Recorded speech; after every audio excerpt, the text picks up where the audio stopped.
মোৰ আগৰ ভিডিঅ'খিনি যদি চাই আছে তেতিয়াহ'লেতো গম পাইছে আমাৰ ডায়েটত কি চলি আছে আৰু এইটো নেক্সট দিনাখনৰ ছেকেণ্ড পাৰ্টটো হয়। এইখিনি মানে আমি চাহ খাই লোৱাৰ পাছৰ হয়। আচলতে আমাৰ মানে ছবি দুইখনত বহুত ডিটেইলত কৰিব লগা আছিল, সৰু সৰু বস্তু বহুত আছিলে, সেইখিনি কৰোঁতে আমাৰ যথেষ্ট টাইম গৈছিলে আৰু আমি ভিতৰত কৰি আছোঁ আৰু বাহিৰত এইখিনি ৰিপ্ৰিণ্ট কৰি থকা হৈছে। মানে এইখিনি বহুত পুৰণা আছিলে, 2001-02 চনৰে, মানে মই জন্ম হোৱাৰ সময়ৰে বুলি ক'ব পাৰি প্ৰায়। ইয়াৰ কালাৰখিনি অকণমান বেয়া হৈ যোৱাৰ বাবে মেমহঁতে আকৌ ইয়াতে ৰিপেইণ্ট কৰি দিব ক'লে। তাৰপাছত কৰি থকাৰ মাজতে আমাৰ লাঞ্চ টাইম হৈ গ'ল। আমাক এনেকৈ কুপন দিছিলে এখন আৰু ছোৱালীজনী কুপনখন চাওকচোন কি কৰি দিলে। আৰু আজি আমাক লাঞ্চত মাছ দিছিলে খাবলৈ, সেইবাবে মই ভিডিঅ' কৰি ৰাখিলোঁ। মানে আমাক এনেকৈ খুব কমেই মাছ মাংস দিয়া হয় ডায়েটত খাবলৈ।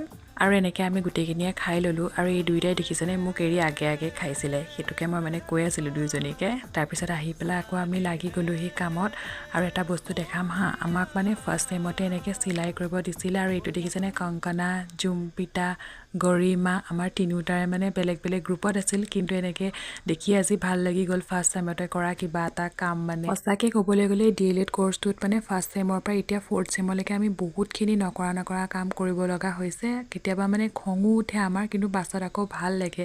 আমাৰো যিহেতু বেছি দিন নাই, সেইবাবে মই গোটেইখিনি মুমেণ্ট কেপচাৰ কৰি ৰাখিছোঁ যাতে আমি পাছত চাব পাৰোঁ। আমাৰ গ্ৰুপৰ পৰা কৰা 4খন পেইণ্টিঙৰ ভিতৰত 2খন পেইণ্টিং চিলেক্ট হৈ গ'ল। এই 2খন আমি ৱালত কৰিব লাগিব। নেক্সট ভিডিঅ'ত দেখাই আছোঁ আমি ৱালত কৰা পেইণ্টিং 2খন।